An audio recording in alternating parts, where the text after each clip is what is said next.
Welcome back, ladies and gentlemen. This is No B.S. Sports. Mike, Damon, Chayton, and Chewy, your hosts, back at you. Today we're going to talk about something that's been going on recent. There's been high school players that are opting to go to the GLeague instead of going to college. And, it's a pretty hot topic, especially now with there no sports going on. So Damon's going to give us a little background on the situation. Yeah, so this brand new initiative they have here is they're offering top stars at the high school. They're offering them spend 1 year with G League. The team that you would play for would be unaffiliated with any of the NBA teams, so you wouldn't be playing for specific teams. They haven't announced what they're going to do with that yet, but you would make a minimum of about 125,000, and you would have the ability to net sponsorship money as well. So with that, they recently obviously the two notable players that signed off the rip were Jalen Green, 6'5" guy out of California. He got a big $500,000. Was it five or was it six? I believe it's 600. I think it's Five. 500. Okay, yeah, all right, yeah, I had it. 500,000. 500,000, and then Isaiah Todd also signed an undisclosed six-figure contract as well. The latest people that they grabbed were the top international prospect in what's his name? Kai Soto from the Philippines, and then they also added Daishin Nix, all signing six-figure contracts. So today we're going to have a little debate about whether we think that high schoolers would have the better route of going to college or going through the new G League initiative. Chewy, and Chayden, you guys want to get started with that? Yeah. I know me and Chayton are on the pro side of college, being a better route, and I believe this to be true. I do think that the top players like a Jalen Green or an Isaiah Todd should have an option to make money, maybe the G League route. But I think that seeing players doing this is going to be bad for other players that probably shouldn't go there and should go to college and develop a little bit, even if it's just 1 year, which I think that college needs to definitely transition to at least you got to be 2 years out of high school, maybe even three. Like football, you have to be three for football. I mean, they're two different sports. It's basketball. You either you're skilled or you're not. I mean, football, it's a lot with, size because the game's just bigger. But, I mean, it's the same thing with the NBA. I mean, guys are just bigger. I mean, look at LeBron going against him. He's 250 pounds. But I just think it's going to set an example that isn't good for other players and give them false confidence to that they think they can go make in the G League. And that's cool. They can make money, but they're going to bust when they could get phenomenal coaching. Not to say that the G League might not get good coaches, but you have very elite college coaches, and these better players go to the elite programs under these coaches, which I think is very beneficial for them. Especially going if you go to Duke. I mean, Coach K has been around for 30 years. He's coached NBA players, an Olympic team, and I just think they can drop a lot of knowledge to these players, even if they have them just for 1 year as of right now. But I don't think it's the best route for these players. No, I agree, and especially I think the NCAA did a smart move. I think it was last year, the year before, allowing players like for this example, Isaiah Livers to test the draft waters and see where their stock is, and ultimately come back to school. Because players know they're just not ready. They know when they're not ready. Scouts know they're not ready. Their coaches know when they're not ready. But in my opinion, a lot of these high school coaches, they just don't know when their kids are ready to go. A lot of these coaches put false hope into them. I know a lot of coaches from our area have put a lot of false hope into kids, even about their college dreams, and it's just not a reality for a lot of kids. For your Isaiah Todd, Josh Christophers, your elite players, they can go right now. They can play right now and be fine. I'm not saying that those guys shouldn't go. Like Kobe should have gone right when he got out of high school, and now he was the best player in the league.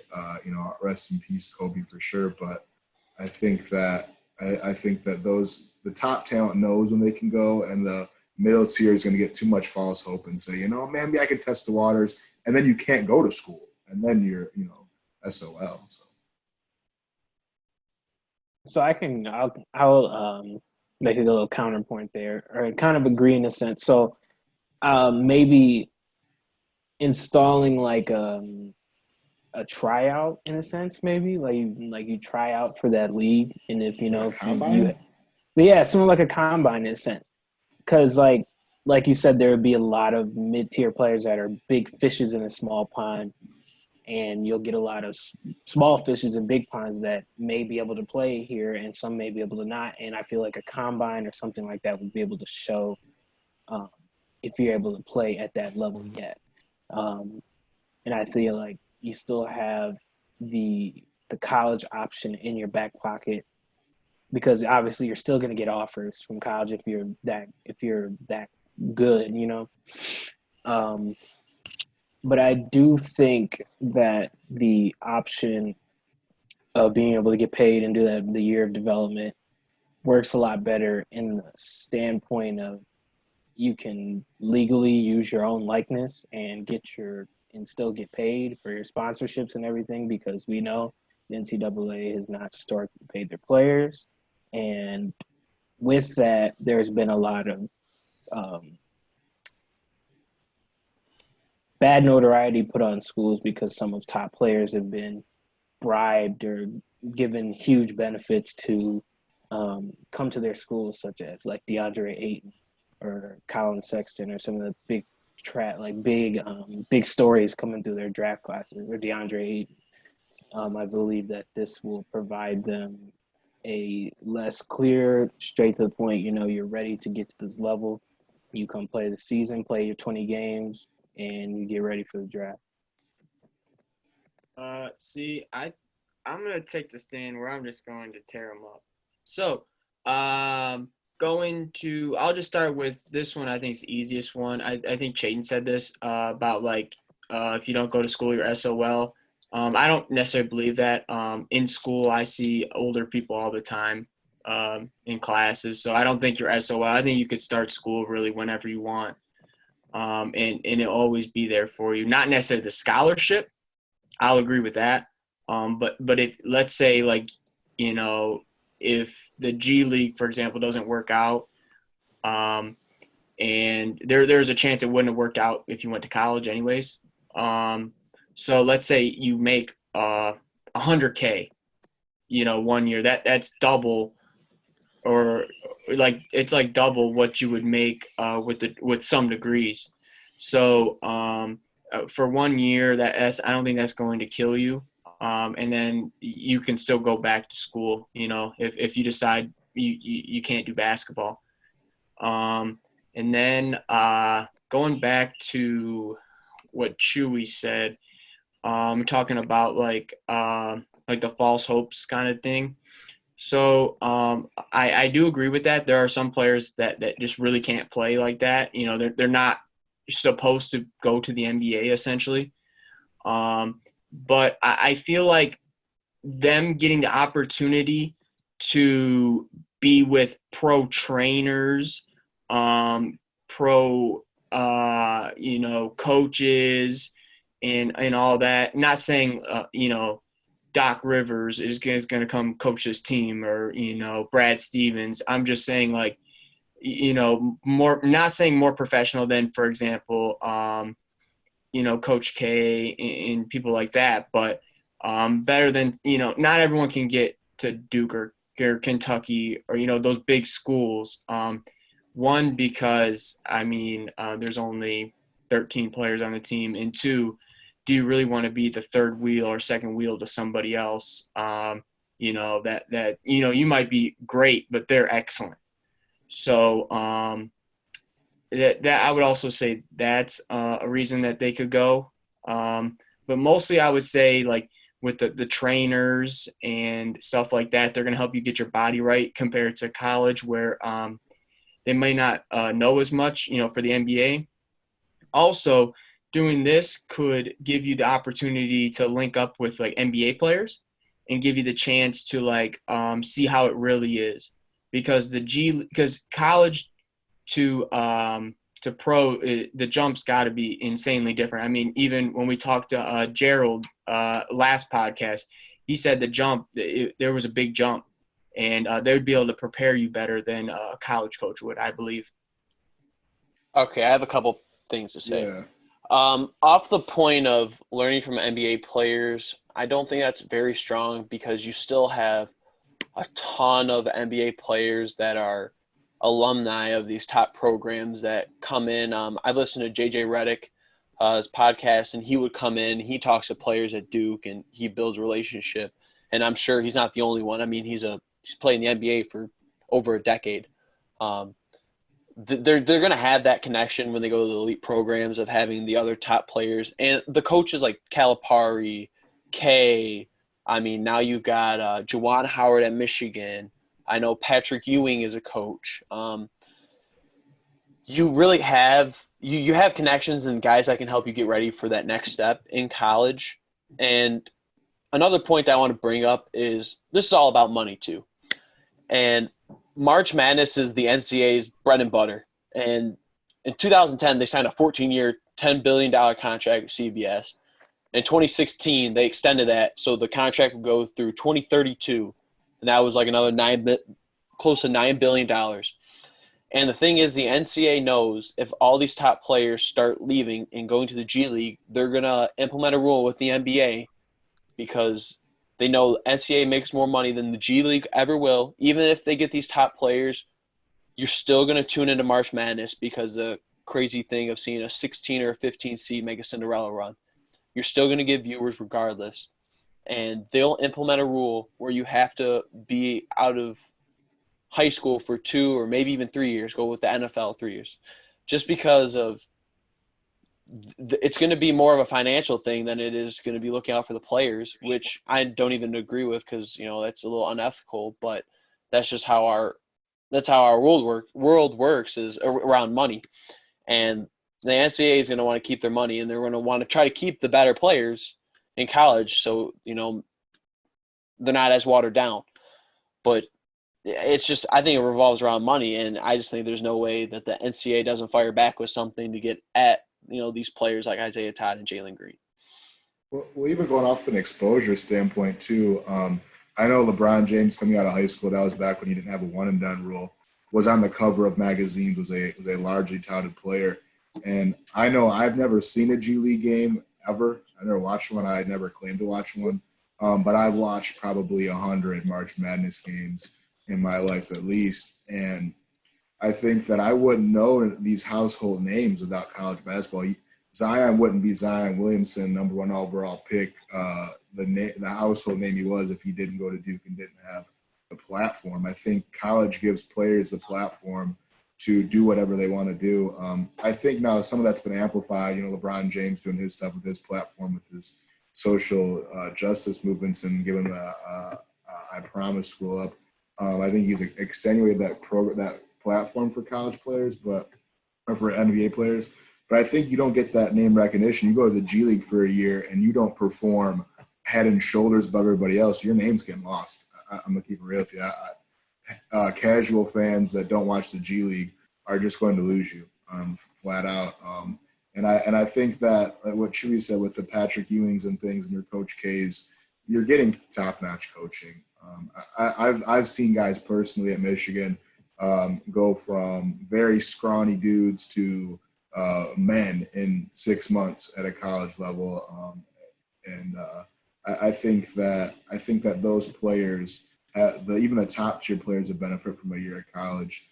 And again, for those mid tiers, you don't know Duncan Robinson, probably one of the best 3-point shooters in the NBA, without his time with John Beilein. He was a D3 player, he was a scrub, and now he is a rising star, almost an all-star, you could say, and was going to be a great player in the NBA. You don't know him without John Beilein's guidance and that Michigan difference. So I think for those players that are diamonds in the rough, the G League might be able to help them get more spotlight originally, but I think if you go to college and you're a mid-tier, you're going to be very much better off than you were from the G League. 2 things real quick before Damon goes. So you're telling me, for example, you're telling me that Zion Williamson could not have went from high school to the NBA. He did not need the college exposure. Everyone was watching his highlight tapes of him. No, I mentioned LeBron James, who was also Zion Williamson for a reason. I said that if he goes to G League for a year, how many G League games have you watched ever? Under a handful, correct? Again, you never would have known him. So there are some players, I mentioned Kobe Bryant, that could go, but the G League isn't going to watch. You're not going to see him. You're going to see him. And the thing is with not saying, do you think Zion could just make the jump? Yeah, he could make the jump, but they can't. You have to play a year somewhere else. You can't just go straight to the draft. So, I mean, that's just kind of irrelevant to say they could jump because, yeah, do I think he could probably make the jump? Yeah, but they can't. You have to be at least a year out. And I think that, like I said, I think the NCAA is going to bump it up because they're going to want to keep players in college because it makes more revenue for them, which they already make more than the G League ever will make. Well, what I'm saying is the top prospects, let's say the number 1, number 2 players in every year coming out of high school, I don't think they need the college exposure is all I was saying. Like LaMelo Ball, he doesn't need the college exposure. He can't go to college, obviously, because things that he did, with signing deals and stuff like that. But like I don't think the top people who should be going to the NBA, I don't think they need that extra exposure. And then real quick, let me say this, and then you guys can say something or say whatever you want. You're saying that a college, Chayton brought up the working out, like a workout program would be better than a pro level workout program where they have pro trainers compared to college trainers? I want to add, okay. Oh, I'm sorry. We don't know. I know. I'm just going to say, we don't know what the G League has coaching-wise, how many trainers they have. You're just kind of suggesting they have more and better. But college staffs of these elite programs, they're like 20 deep plus. I understand. Yeah. And they can have a person or two per player. I mean, the players are getting tended very frequently. And I think at a top level, they don't have all the staff. I think they're knowledgeable, but I think college, you just have access to more people to help you out than you would at like a G League. I just think it's just uncomparable because the colleges make so much money, they can pay all these people for your top program to, look out for these players, whether to get them stronger or for like rehab when they get injured or just coaching and training, especially at the top programs where the top players go to. Yeah, you even mentioned Michigan. I know Camp Sanderson is modeled NFL teams take things off of his program because of how his level of success at Michigan. And I just know Michigan, but I know Camp Sanderson is easily one of the biggest weight training things for college prospects to do, and people want to join him. So it's hard to compare when you don't know what the G League has yet for that one team that they're kind of just throwing together this year. Maybe they get better, but you can't say that Juwan Howard, Patrick Ewing, all these guys that have had experience and are at high level experience, especially with those guys making deep runs in the playoffs and Hall of Famers and things, are less than whatever the G League can put out. And not everybody can go to Georgetown or Michigan or Duke, but you can't say that it's less, Yeah, so I got 2 points to add. The first, I'm gonna kind of go off of Chayton, what you were saying. You were saying like not many people have watched G League games, so like the exposure may not be there. But the G League now has contract with ESPN, ESPN Plus, and they also provide their games free on Twitch and NBA TV. And I feel like if you start getting more and more of these top prospects, they already got 1, 2, and he's either 4 or 5. You're telling me if they start getting more and more of these prospects in, don't you think people are going to want to tune in? And because, we tune into college because, we're watching some of the best basketball players in the world play against each other in these tournaments and throughout the season. You think that they'll start to tune in more to the G League? It may not be it's never going to be as high as NCAA. That's inevitable, but I feel like that the exposure could definitely give up. And I feel like ESPN, from viewership wise, I could see them putting more games on ESPN for viewers because people are going to want to watch the best players, you know. And on another foot, I'm reading here that the G League also provides living arrangements. They get $100 in lift credits a month, and they pay for continued education after your development. And I just want to add this in, Damon, to your point. So, for example, like we're talking about the G League and watching top prospects, people would watch LaMelo Ball stream when they was playing in Lithuania. I believe that's where it was, and it was one person. So I think getting top prospects, multiple top prospects, they're going to get well over what they had, and they had a decent following. And I think that it's the same or similar. Again, that's tough to say though. A lot of people watch college for the, like take Mike. Mike's never been to Ohio State, never even dreamed of going to Ohio State, and Mike loves Ohio State, and he's gonna live and die by it. And you can't pack Ohio State's 100,000 plus stadium with just a couple following. And I know it's not comparable, but people show up to basketball and football games in college because they love that team. And I think that it's going to be hard. You're going to be hard pressed to take a lot of, especially like I said, the casual fans. Your diehards, your ride and dies that love stats, they'll follow the numbers as they always do. But your casual fans that are live and die college fan just because they bleed maize and blue or scarlet and gray or whatever color they choose, it's going to be hard to take them away. And I think that you're going to have to really market that because like I said, G League games are free now essentially, and I don't watch them. I didn't watch LaMelo Ball's free game. I don't care about LaMelo Ball just because I don't have any ties to him. Some people like those non-casuals that look out for Lithuanian games. They're always going to do that, but you're going to be hard pressed to take away diehard college fans, especially from the March Madness, like Chewy said. That 16-over-1 seed's always going to be bet on and always going to be watched, regardless who's playing them. And here's the thing, and which I was stating earlier is, we expect, you guys are saying what happens when the G League keeps getting top prospects. Guys are going to come watch them. We know the NCAA is going to come back and do something to try to prevent these players from going there because they make billions of dollars off of these players. There's no way they don't try to implement something to make them stay 2 or 3 years because, not saying that, okay, I'll just go play in the G League for 2 or 3 years. But they're gonna figure out a way so those players can't go there and they have to come back to the schools. And I think football is starting to do that when you can make money off your name. I think, Damon, you might have mentioned that earlier, or maybe Mike, but mentioned, you could start, making money off your name. I think college basketball is definitely going to have to start moving towards that.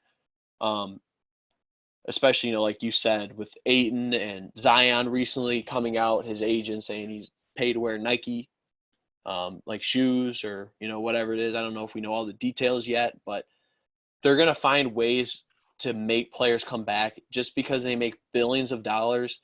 And like Chaden was saying, if Jalen Green and Isaiah Todd go, I'm not going to watch a G League game. I'll look up his stats. I'll watch some highlights before the draft to see if he's good.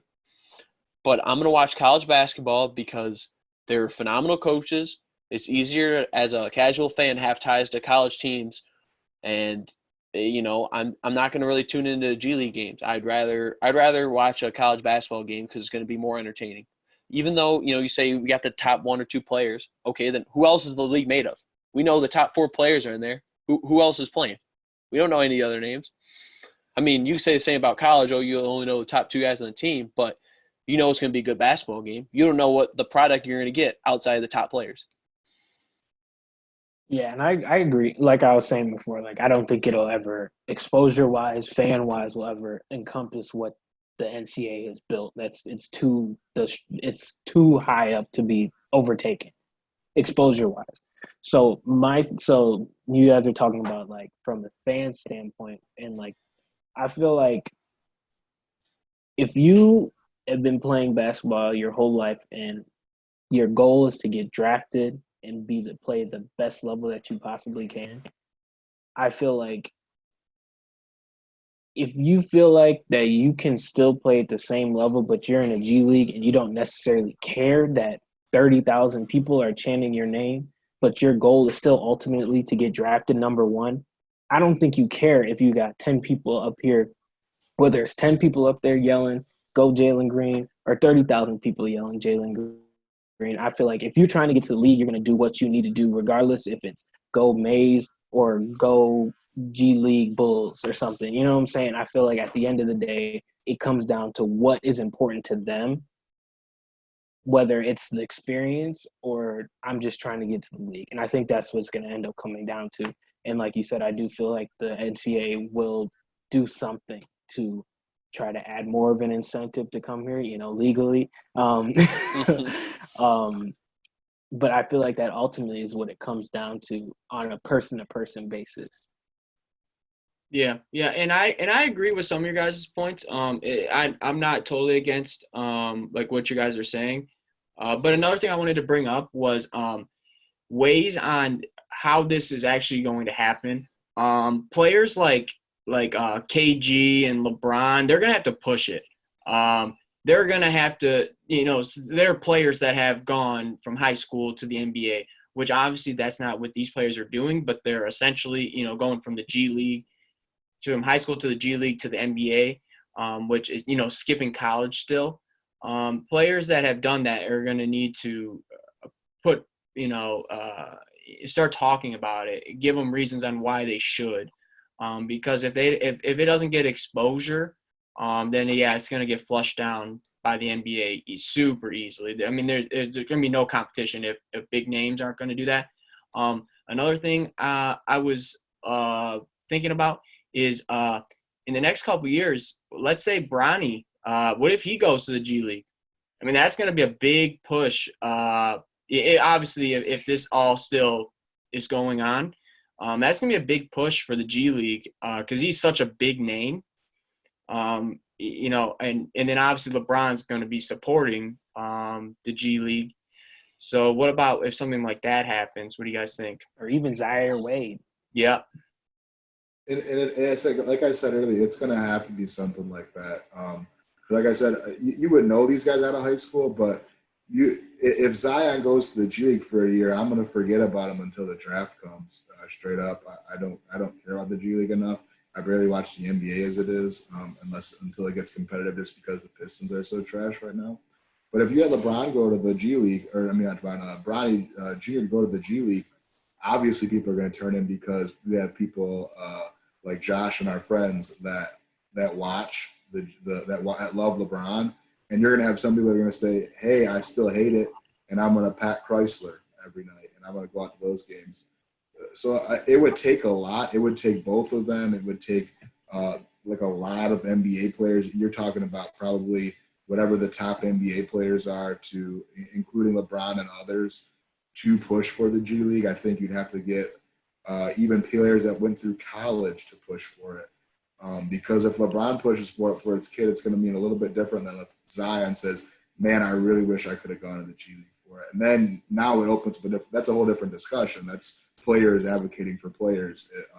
But these are kind of what ifs at this point, and we don't know if that's going to happen or if they're going to change the rules to the one and done rules over. I've heard talks about that. So there's a lot of conversations that would have to take place for me to change my stance. Real quick, and then Chewy, I know you've been itching to talk. So the thing about Zion, you would still know who he is. His highlights would be all over ESPN. It's still an NBA program, so you would still know who he was. And also, you're saying that you're more of a casual NBA watcher. Is that correct? Compared to college? Yeah. Like I watch college way more, and again, essentially the G League, what they're trying to do is create a college-like atmosphere system for these guys, which is fine, but I still wouldn't watch it. I watch the NBA come playoff time. I wouldn't watch a G League come playoff time because it's already saturated with other sports. I watch the NBA, watch for highlights, but I don't watch it enough to. I'm not an 82 game watcher. I don't think many of us are. Also, I'll end it at this. Anyone who's a true, like, diehard NBA watcher, that's something that they would probably watch over college, is what I'm getting at. I would hope so. I don't know. Again, a lot of these stadiums aren't packed every night, and even in basketball, they're not really in college. But again, it's going to be that demographic. Your NBA watchers are always going to be NBA watchers. You're trying to take away from the college watchers and make them become NBA watchers, and that's a demographic shift that you're trying to get with the G League, and the G League's trying to get, because the NBA fans, you're already going to have them, the diehards. You're trying to take that middle of the road college and shift them that way. And I just don't see that happening ever, unless you have LeBron's kid, Wade's kid, Jace Howard, somebody, like the Howard kid, somebody go that Yeah. So overall, I'm for the side of G League. I will just say that I feel like it's something that obviously is in its beginning stages. It obviously can only get bigger from here at this point. Like I kind of mentioned before, like it's probably not going to get as big, but I feel like it provides another option for people who may not see the college experience as what they want. But overall, I believe that this is a good step in the right direction for players to start advocating for themselves as individuals while getting ready to go for the NFL, or not NFL, the NBA draft. Yeah, like you guys had good points. I mean, I'm still on the college side, but I understand where you see the top players going over, and it'll never be as big. But this is very early. A lot can happen in the next couple months, the next year or two, with this program going on. A lot that we still don't know about. I mean, it's very new. This is going to be something they're going to have to try out this year, and we'll see how that goes. At least watcher wise, how many viewers are you getting? We'll see how that goes.